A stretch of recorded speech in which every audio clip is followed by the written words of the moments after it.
আজ ১লা জানুয়ারি, তাই চলে গিয়েছিলাম বাড়ির খুব কাছেই যোগদান মঠে কল্পতরু উৎসবে সকলের সাথে একসাথে একটা সুন্দর দিন কাটাবো বলে। সঙ্গে ছিল মা, মাকে নিয়ে এই কাকুরগাছির যোগদান মঠে এসছি।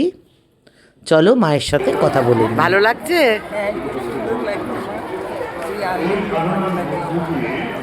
এই তো খুব আনন্দ আছে।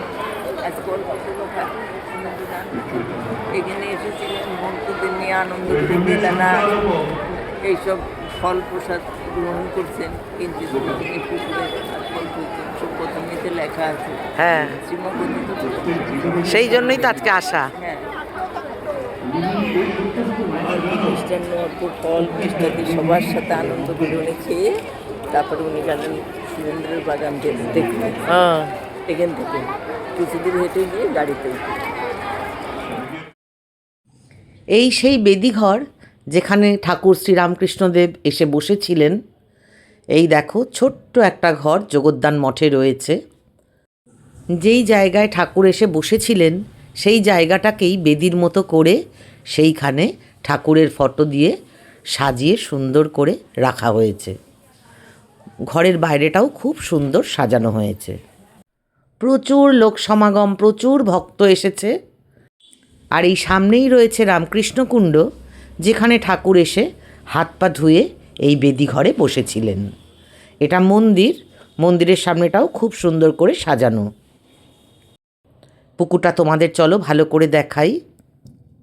এখানে কিন্তু যে মেন মন্দির, তার বেদির তলায় ঠাকুরের চিতাভস্ম রাখা আছে। এটা কিন্তু একমাত্র বেলুড় মঠে আছে আর এই যোগদান মঠে আছে।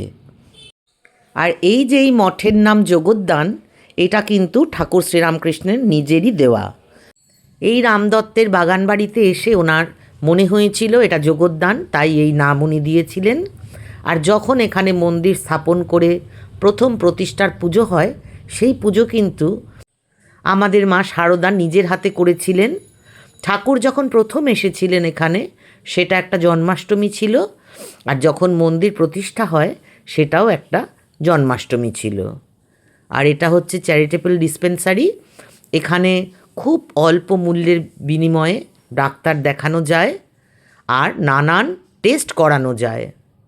রয়েছে ঠাকুরের অপূর্ব বাগান, ফুল, সবজি, ফল সমস্ত কিছু এখানে হয়। এখানে এলে শান্তি পাওয়া যায়। যেখানে মা এসেছে, ঠাকুর নিজে এসেছে, সেটা তো শান্তির জায়গা, তাই আসলে খুব ভালো লাগে। এখানে ভোগ ঘর, মা শারদার ভোগের ঘর। এখানে বসে ভক্তরা প্রসাদ পায়। আমরাও আজ প্রসাদ নেব। এই যে খিচুড়ি ভোগ। এখানে কিন্তু কোনো কুপন কাটতে হয় না। তুমি যদি এখানে কিছু দান করতে চাও দান করতে পারো, না হলে এখানকার ভোগ কিন্তু তোমাকে এমনিই দেওয়া হয়। 12 মাসের ভোগেও তাই সিস্টেম। পয়সা দিয়ে কুপন কাটার এখানে কোনো ব্যাপার নেই। চাইলে ডোনেট করা যায়, কিন্তু পয়সার বিনিময়ে কুপন পাবে না, তোমাকে কিন্তু ভোগ প্রসাদ দেয়া হয়। মা বসে আছে আর আমরা ভোগ খাচ্ছি। আজকের মতন এখানেই শেষ করছি। দারুণ কাটালাম দিনটা। এবার টাটা।